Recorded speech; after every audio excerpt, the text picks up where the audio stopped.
கோபால கோபால கோகுல நந்தன கோபால நந்தகுமார நவனித சோர பிருந்தாவனச்சர கோபால கோபால கோபால கோகுல நந்தன கோபால.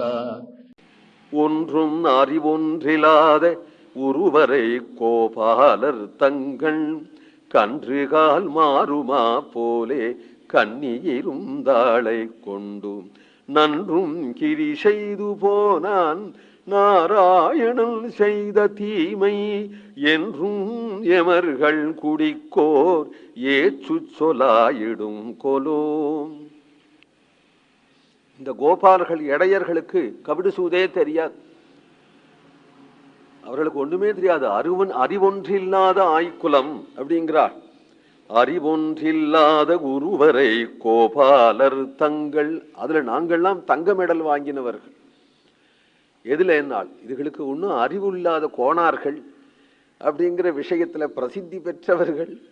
மாடுகளை எண்ணணும் அப்படின்னா கூட 10 மாடு எண்ணணும்னால் 10 மாடு நிற்கிறத எண்ண தெரியாது. ஒவ்வொரு மாடா கையில பிடிச்சு 1 2 3 அப்படின்னு 10 எண்ணும்பொழுது ஒன்று கபக்கன்னு புடிங்கன்னு போனா 1 போக 9ன்னு தெரிய வேண்டாமோ? மறுபடியும் எல்லாத்தையும் விட்டு எண்ணு.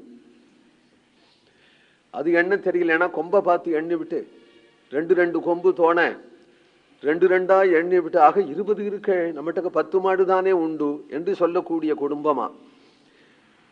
அறிவொன்றில்லாத குலம், அறிவொன்றில்லாத குருவரை கோபாலர் தங்கள் கன்று கால் மாறுமா போலே. வீட்டுக்கு 10 கன்று குட்டிகள் ஒவ்வொரு கொட்டிலையும் இருந்ததானா, இதுல சில கன்றுகள் இந்த கொட்டில விட்டுவிட்டா அடுத்த கன்றுக்கு போயிடும். அடுத்த கன்றுக்கு போயிட்டா இது நம்ம கன்று தானே, அதை கொண்டு வர தெரியணுமே, அது கூட தெரியாத ஜனங்கள். அதுபோல என்னுடைய குட்டி நம்முடைய கொட்டில விட்டுட்டு அடுத்த கண்ணன் கொட்டில பார்க்க போயிடுத்தேது. கண்ணி இருந்தாளை கொண்டு நன்றும் கிரி செய்து போனான். இதுக்குன்னு அவன் ஒரு சூழ்ச்சி பண்ணி கொண்டு போயிருக்கிறான். உபாயம் அப்படின்னு வியாக்கியானம். கிரினா உபாயம். அவன் அடைவதற்கு எல்லாரும் உபாயம் பார்க்க வேண்டி இருக்க, இவளை கொண்டு போகிறதுக்கு அவன் உபாயம் தேடி கொண்டு போயிருக்கு. ஏதோ ஒரு மனிதன் தீமை செஞ்சா பண்ணிட்டான் பாவின்னு சொல்லலாம். நாராயணனே பண்ணினா என்னத்தை சொல்றது? அதனால நாராயணன் செய்த தீமை தெய்வேன துரனுஷ்டிதம்னார் வால்மீகி ராமாயணத்துல. மனுஷால ஏதோ தீங்கு செய்வா, தெய்வமே பார்த்து கெடுத்தா என்ன சொல்றது, என்ன செய்யறது?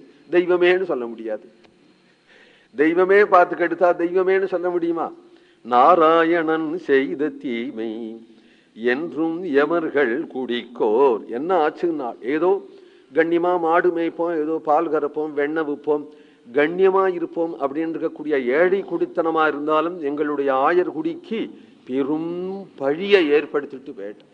ஏன்னா ஒரு பெண்குட்டி ஓடி போறதை காட்டிலும் பெரும் பழி வேற என்ன? அப்படி ஒரு பெரும் பழியை எங்களுக்கு ஏற்படுத்தி விட்டானே. கோவிந்தநாம சங்கீர்த்தனம்.